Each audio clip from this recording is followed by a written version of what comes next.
Dale Hong was dying.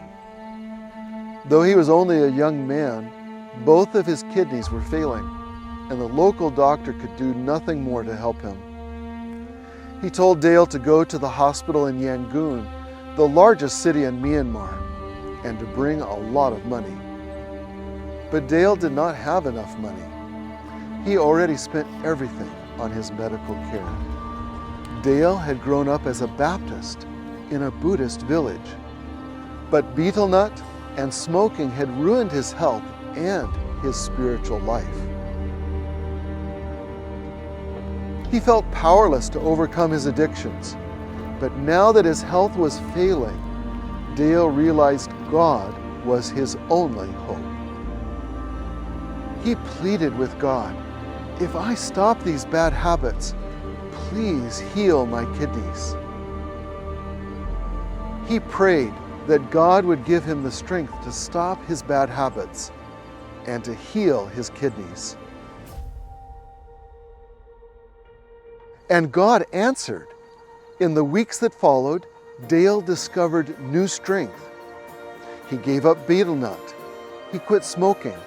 He started eating better. After just 3 months, his kidneys had been healed, and he received a clean bill of health from the local doctor. Everyone in the village was amazed. They'd all expected Dale would die, and this was a miracle. Not long after Dale's healing, a Seventh-day Adventist pastor visited the village. Dale listened eagerly as he explained truths from the Bible that he had never heard before. After further study, Dale became the first Seventh-day Adventist in the village and began enthusiastically sharing about the seventh-day Sabbath and studying the prophecies of Daniel with his family members. One by one, they too joined the Adventist Church. Soon Dale accepted the call to serve as a church planter with ASAP Ministries. In less than 2 years, Dale's first church plant grew to more than 20 baptized members, with nearly 3 dozen people attending Sabbath services and taking Bible studies. Dale also started reaching out to neighboring villages. He went from house to house, passing out pamphlets and the book Great Controversy, and following up regularly with everyone who showed interest. After many months of Bible study, 2 members of a family were recently baptized, becoming not just the first Adventist, but the first Christians in the entire village.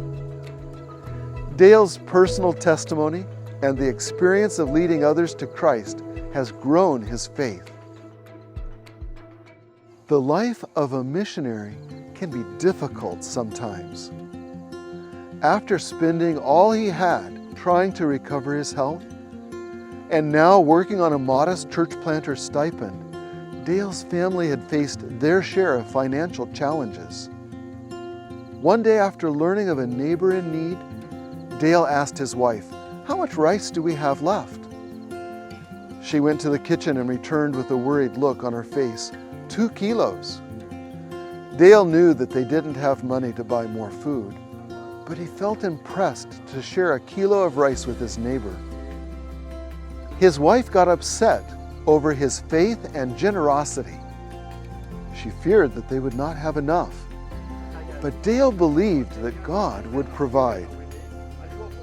The very next day, an Adventist pastor stopped by for a visit. While Dale was talking to him, his mother prepared the last of the rice that they had to serve to their guest. After the meal, the pastor left to visit another family, and now there was no money and no rice left in the house. Dale didn't know what to tell his wife, but chose to continue trusting God. And God was already at work. Just moments later, the visiting pastor returned. Dale was curious why he'd come back so soon. The pastor approached Dale and told him that he felt impressed to give him something and pressed an object into Dale's hands. When Dale opened his hand, he couldn't believe his eyes. It was money, enough to buy 10 kilos of rice. Once again, God had provided for them. I'm inspired by the dedication of ASAP missionaries like Dale, who are literally sacrificing everything they have for the gospel. I feel the call in my heart to sacrifice for missions in a greater way, and I hope this story encourages you to do the same. Where is God calling you to be His hands and feet today? What is He calling you to give for Him so that someone else can experience His provision and learn of His love? You may be the answer to prayer of someone like Dale. God will bless your partnership to bring the knowledge of His love and salvation to those who haven't heard it yet. Because Jesus is coming soon. Now, more than ever, mission matters.